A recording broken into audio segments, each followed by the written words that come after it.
tonight, we are working the latest on the battle between Providence and its neighbors over getting emergency help. The deadline set by Johnston, North Providence, and East Providence to cut off mutual aid to Providence is quickly approaching, and still no agreement has been reached. In one of those communities, Johnston is cutting off service tonight. Eyewitness News reporter Nicole Estefan is live in the newsroom with the latest developments.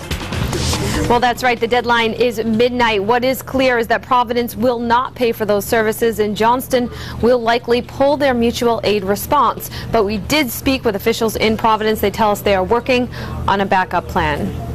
Ambulances in the city of Providence respond to 32,000 calls for medical help a year. They rely heavily on mutual aid to supplement thousands of others. But that life-saving response is in jeopardy. If he refuses to send rescues into the city of Providence, he'll put a further strain on our resources.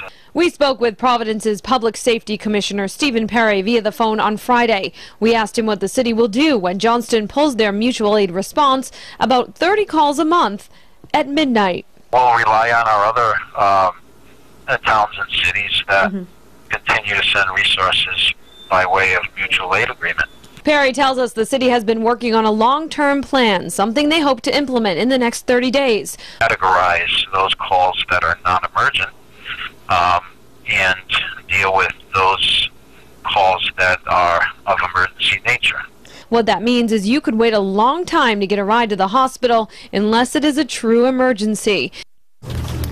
We also reached out to North Providence. The mayor there tells us he'll be making a decision next week on whether to pull his city's mutual aid. We have not heard back from the mayor in East Providence. Live in the newsroom, Nicole Estefan, Eyewitness News.